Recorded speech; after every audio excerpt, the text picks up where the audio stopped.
은혜로운 찬양 감사합니다. 우리 하나님께 영광의 박수 올려드리겠습니다. 오늘 우리가 함께 본 마가복음 2장 말씀을 보면 그 중심의 사건이 한 중풍병자가 이제 고침을 받는 일입니다.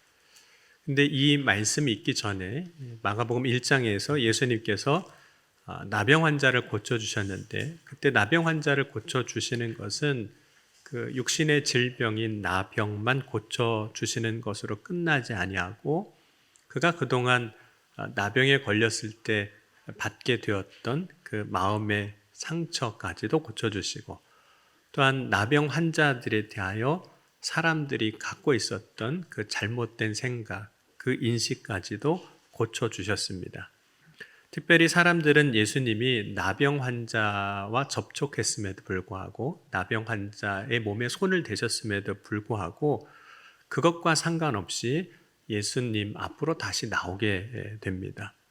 이것은 그동안 유대인들이 갖고 있었던 부정한 것에 대한 생각들, 그것을 완전히 바꿔놓는 계기가 됩니다. 그래서 예수님께서 나병 환자를 고쳐주실 때 나병 환자도 고쳐주시고, 그 당시에 많은 사람들이 갖고 있던 생각도 바꾸어 주셨습니다. 이 일이 있은 후에 이제 수일이 지났습니다. 사람들은 예수님에 대한 소문을 듣게 됩니다. 그 소문이 온 갈릴리에 퍼지기에 충분한 시간이었습니다. 사람들은 예수님에 대한 소문을 듣고 예수님 앞으로 나오기 시작했습니다. 사람들이 몰려들기 시작했습니다. 그때 마침 예수님이 어떤 한 사람의 집에 계셨는데, 그 소문도 사람들에게 퍼지고 사람들이 이제 그 집으로 이제 찾아오기 시작했습니다. 여러분, 예수님이 계신 집은 복 받은 집입니다. 왜냐하면 그 사람, 그 집의 주인이 예수님을 이제 영접했기 때문에 예수님이 그 집에 계시는 거거든요. 여러분, 요한복음 1장 12절 13절 말씀 보면, 영접하는 자 곧 그 이름을 믿는 자들에게는 하나님의 자녀가 되는 권세를 주셨으니 이는 혈통으로나 육정으로나 사람의 뜻으로 나지 아니하게 하시고 오직 하나님께로부터 난 자들이니라. 여러분, 예수님이 저와 여러분의 집에 계신다고 하시면 여러분은 어떻게 하시겠습니까? 만약에 오늘 예배 마치고 예수님이 너의 집에 내가 유하여야 하겠다 이렇게 말씀하신다면 어떻게 하시겠느냐는 거죠. 예수님께서 세리장이었던 삭개오가 돌 무화과 나무에 있는 것을 보시고 이렇게 말씀하셨습니다. 삭개오야 속히 내려오라. 내가 오늘 내 집에 유하여야 하겠다. 그때 삭개오는 예수님이 자신의 집에 오시는 것을 기뻐함으로 영접합니다. 그런데 영접한다는 것은 잠깐 예수님이 그 집에 머물러 계시고 그래서 계시다가 가신다 이런 뜻이 아닙니다. 영접한다는 것은 그 집의 주인이 되시고 그 집에 영원히 계시겠다는 뜻이에요. 여러분, 예수님이 잠깐 계시는 거는 이제 괜찮지만 영원히 계시면 어떻게 하시겠어요? 그거는 좀 곤란한데 이런 생각을 이제 하는 거죠. 요즘 계속 이제 신방을 하고 있는데, 신방을 하면서 듣게 되는 이야기들이 있습니다. 보통 이렇게 많이 하시더라고요. 목사님 3일 전부터 청소했습니다.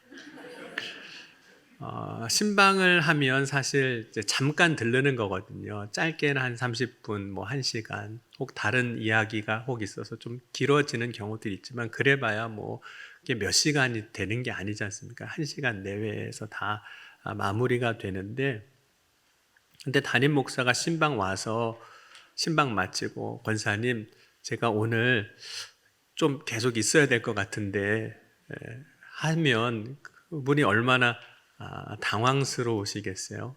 그렇죠? 신방 1시간 30분 받는 것도 청소 그렇게 해야 되는데 같이 있는 게 사실 불편하다라고 여겨지는 거죠. 그런데 예수님이 가버나움의 어느 집에 계실 때 그 집은 복이 있는 겁니다. 근데 그 집에 이제 사람들이 모여들었어요.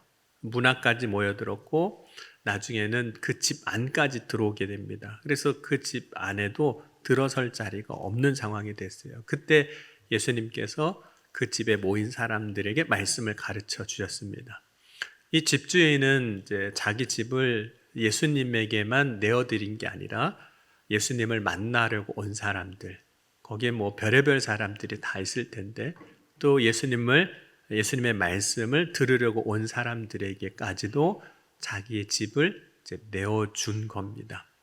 그럼 많은 사람들이 오고 가면 집이 어떻게 되겠습니까? 난장판이 되고 어지럽고 뭐 그러게 되는 거죠. 그래도 자신의 집을 예수님께 기꺼이 이제 내어드렸습니다. 근데 예수님이 말씀을 전하시는 중에 가르치시는 중간에 어떤 사람들이 찾아왔는데 이 사람들은 한 중풍병자를 침상째 메고 온 사람들이었습니다. 여러분, 중풍병자를 메고 올 정도였으면 그 중풍병자의 상태가 꽤 심각한 거죠. 스스로 걸을 수 없고 누군가의 그 침상에 누워서 와야 하는 상황이면 꽤 심각한 상황입니다. 그런데 지금 사람들이 워낙 많이 모여 있다 보니까 예수님이 계신 그 곳, 집 안까지 들어갈 수 없는 상황이에요. 그래서 이 사람들이 어떻게 하냐면 예수님이 계신 그 집의 지붕 위로 올라가서 그 지붕을 다 뜯습니다. 그래서 그 구멍으로 중풍병자를 상체 이렇게 예수님 앞으로 달아내리게 되는 거죠. 예수님이 내 집에 계신 것 때문에 내 집의 지붕이 지금 뜯겨 나갔습니다. 내 집이 망가진 거예요.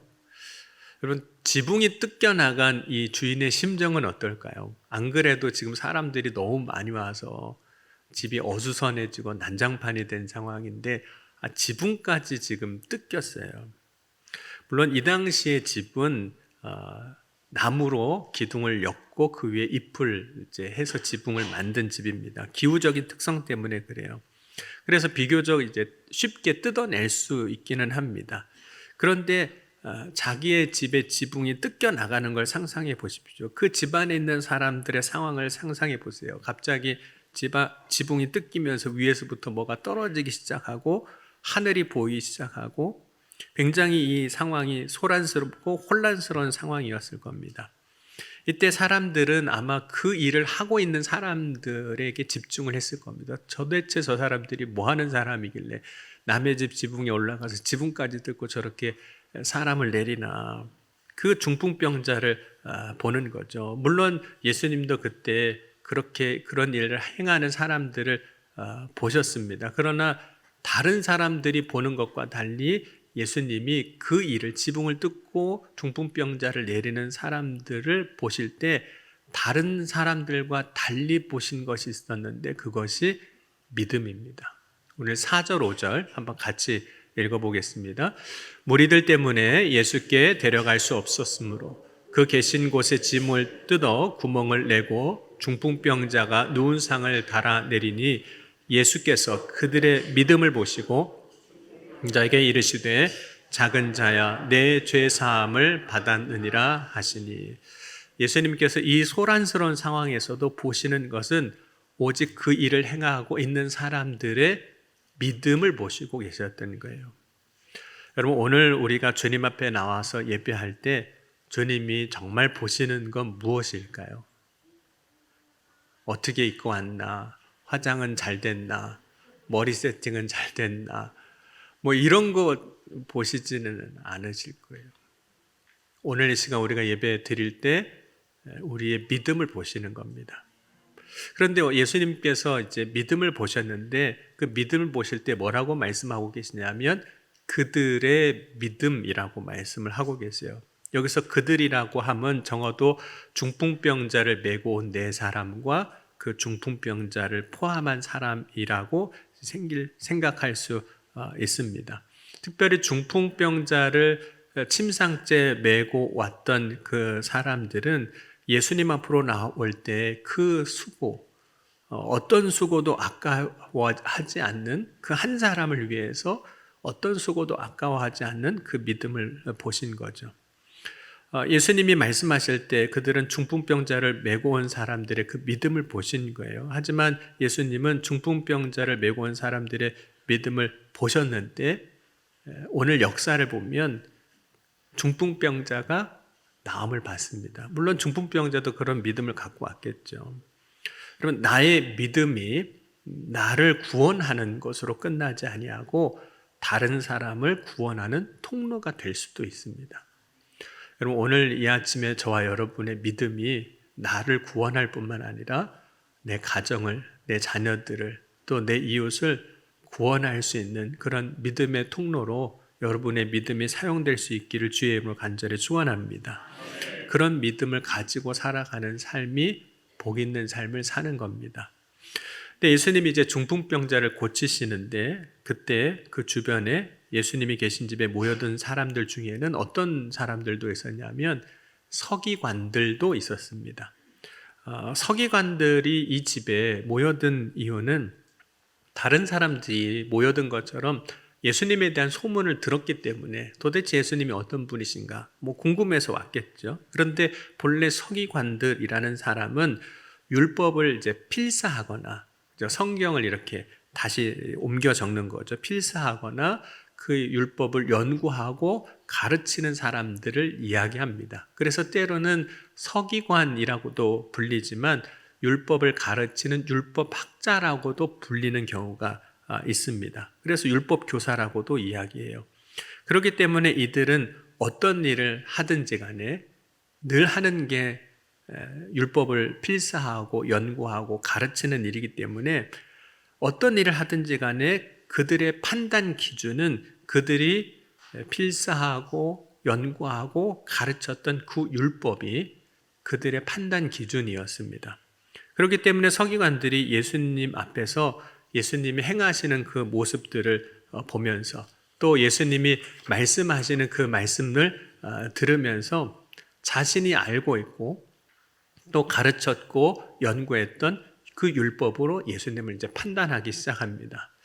예수님께서 이 집에 계셔서 하신 일 가운데 행동에는 크게 율법에 저촉되는 일은 없는 것 같아요. 왜냐하면 예수님이 지금 이 집에서 뭔가를 특별히 행하신 것이 없기 때문에 그렇습니다. 예수님의 그 일상적인 모습 외에는 다른 게 없었어요. 그런데 중풍병자를 위에서 지붕에서 뜯어내리고 그 내리는 모습을 예수님이 보시고 그들을 향해서 작은 자여 내 죄 사함을 받아내리라고 말씀하셨을 때 이 말씀이 서기관들에게는 문제가 됐던 거예요. 왜냐하면 죄를 사하실 수 있는 분은 하나님 한 분밖에는 없기 때문입니다. 그래서 마가복음 오늘 2장 7절에 보면 이 사람이 어찌 이렇게 말하는가 신성모독하도이로다 오직 하나님 한 분 외에는 누가 능히 죄를 사하겠느냐. 서기관들이 볼 때 예수님은 하나님이 아니신 거예요. 서기관들의 눈에는 예수님이 오직 요셉의 아들로 보이는 겁니다. 자신들과 같은 사람으로만 보이는 거예요. 물론 이렇게 서기관들이 보는 것이 완전히 틀린 건 아닙니다. 왜냐하면 예수님이 세상에 오실 때 요셉의 집에 오셨고 완전한 사람이 되어 오셨기 때문입니다. 예수님은 말씀이 육신이 되어 오신 하나님의 아들이세요. 요한복음 1장 14절 말씀에도 말씀이 육신이 되어 우리 가운데 거하심에 우리가 그의 영광을 보니 아버지의 독생자의 영광이요 은혜와 진리가 충만하더라. 그렇기 때문에 서기관들이 예수님을 보면서 요셉의 아들로 보는 것, 우리와 같은 사람으로 보는 것이 다 틀린 건 아닙니다. 문제는 서기관들은 예수님을 육신의 눈으로만 보고 있다는 거예요. 예수님은 육신으로 오신 하나님의 아들이십니다. 아버지와 아들은 동등이에요. 그래서 예수님이 이 땅에 오셔서 보여주셨던 그 기적과 능력은 예수님이 하나님이신 것을 보여주고 계셨던 거거든요. 여러분, 앞서 예수님께서 가버나움 회당에서 더러운 귀신 들린 사람을 고쳐주셨는데 그때 귀신 들린 사람이 예수님을 보고 이렇게 선포하기도 했습니다. 마가복음 1장 24절에 보면 나사렛 예수여 우리가 당신과 무슨 상관이 있나이까 우리를 멸하려 왔나이까 나는 당신이 누구인 줄 아노니 하나님의 거룩한 자니이다. 뿐만 아니라 이후에도 귀신 들린 사람을 고쳐주셨을 때 그가 예수님을 알아보고 하나님의 아들이라고 이야기합니다.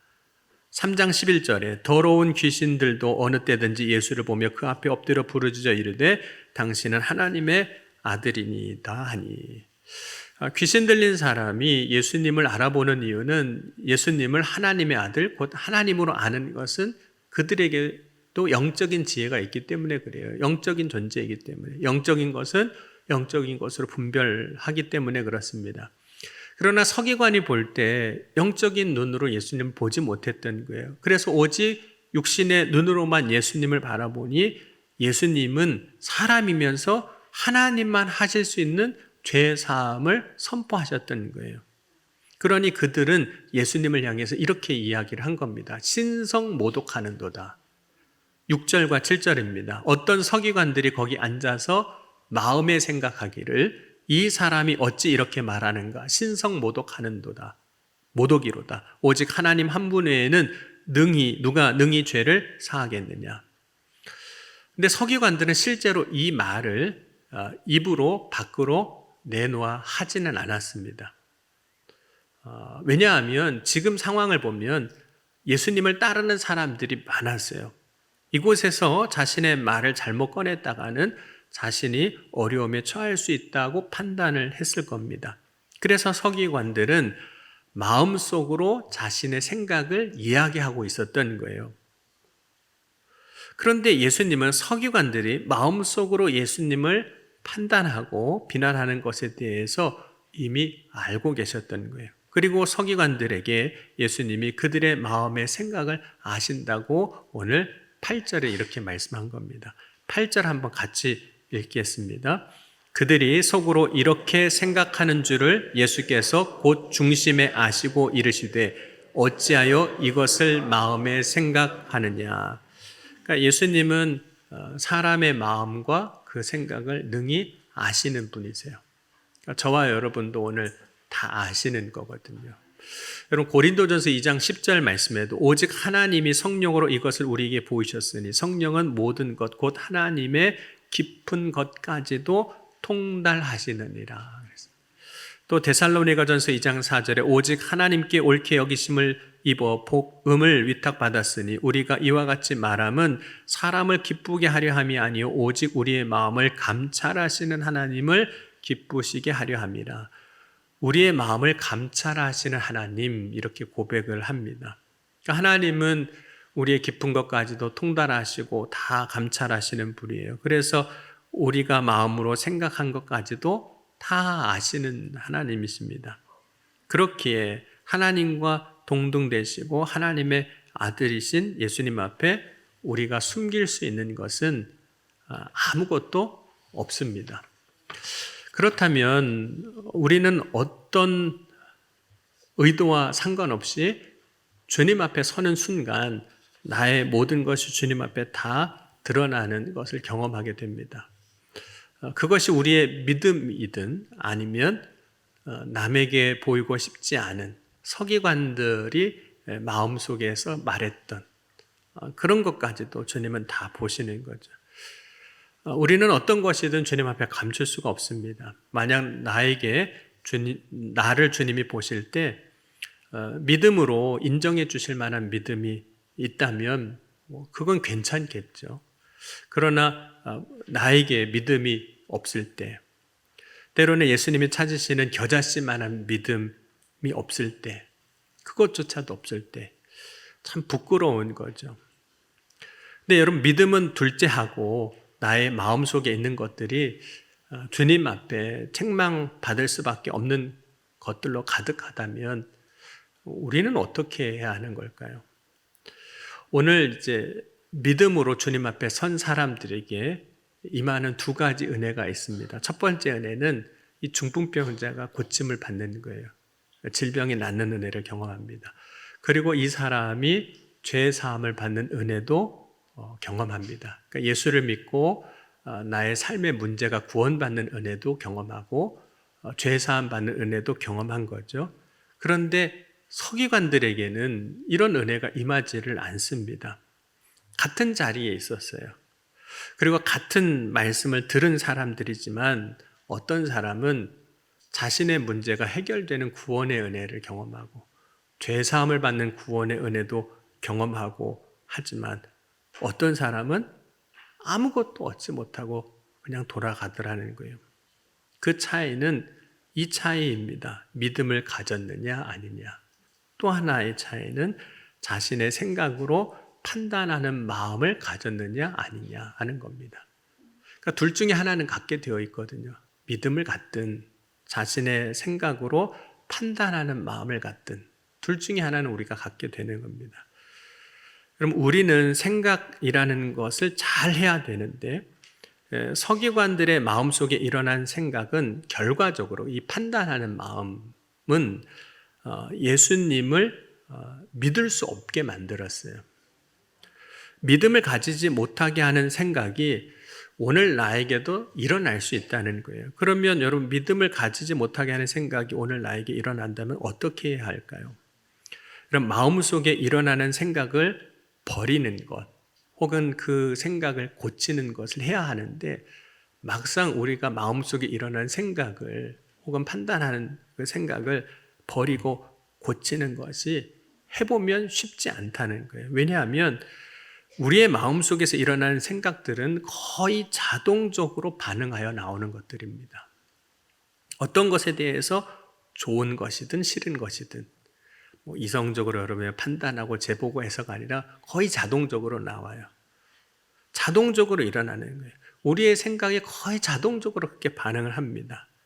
그런데 자동적으로 일어나는 생각이지만 그 생각이 처음부터 그렇게 된 것은 아니에요. 이미 그러한 생각들을 사실 반복해 왔기 때문에 자동적으로 그렇게 되어지는 거죠.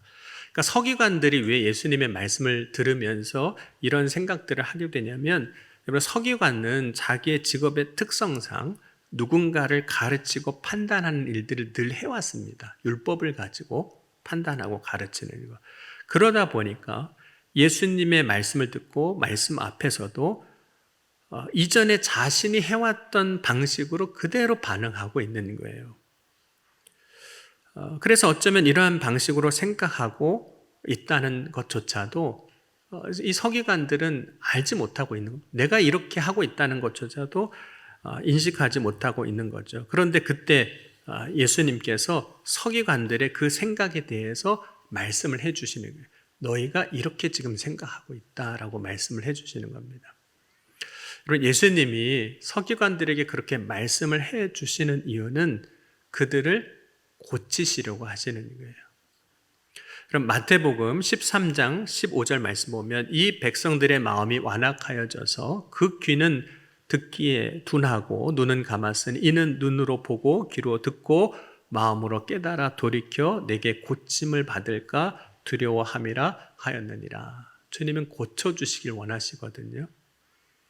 그러니까 예수님은 말씀을 통해서 육신의 질병을 가지고 있는 중풍병자를 고치셨습니다. 그런데 그 중풍병자만 고치시는 것이 아니라 어떤 서기관들을 향해서도 그들을 고쳐주시려고 했던 거예요. 그런데 본문에서 어떤 서기관들이라고 말씀하면서 그 서기관이 구체적으로 누구라고는 말씀하고 있지는 않습니다. 왜냐하면 서기관들이 생각하는 것은 다른 사람에게 들리게 하는 말이 아니었거든요. 그냥 생각하고 있는 거예요. 그리고 그들이 생각했던 말을 예수님께서 그대로 언급하지 아니하시고 오늘 말씀 보면 어찌하여 이것을 마음에 생각하느냐 이렇게 말씀하고 계셨습니다. 물론 이제 그 자리에 예수님이 계신 그 집에 모였던 사람들은 그 중에 누가 서기관인지를 알 겁니다. 동네 사람이라면 알 거예요. 그런데 예수님은 이러한 마음의 생각을 하는 사람들이 서기관들이라고조차도 말씀하시지 않았어요. 다만 오늘 우리가 아는 것은 성경을 읽기 때문에 이미 그렇게 말씀하고 있는 성경을 읽기 때문에 우리가 아는 거예요. 그러니까 그 당시에 예수님 주변에 있던 사람들은 예수님이 말씀하실 때 이 말씀이 도대체 누구에게 말씀하시는지 모르는 거예요. 왜냐하면 서기관이라고 얘기를 안 하셨기 때문에. 그런데 그 말씀을 듣는 서기관들은 이 말씀이 나에게 하시는 말씀인 거를 아는 겁니다. 왜냐하면 내가 그렇게 생각하고 있었기 때문인 거예요. 여러분, 때로는 오늘 주님이 우리에게 말씀하실 때 누구라고 청하지 않아도 우리는 그것이 나에게 말씀하시는 주님의 음성이구나 하는 것을 알게 되는 때가 있습니다. 아, 이건 나에게 하시는 말씀이구나.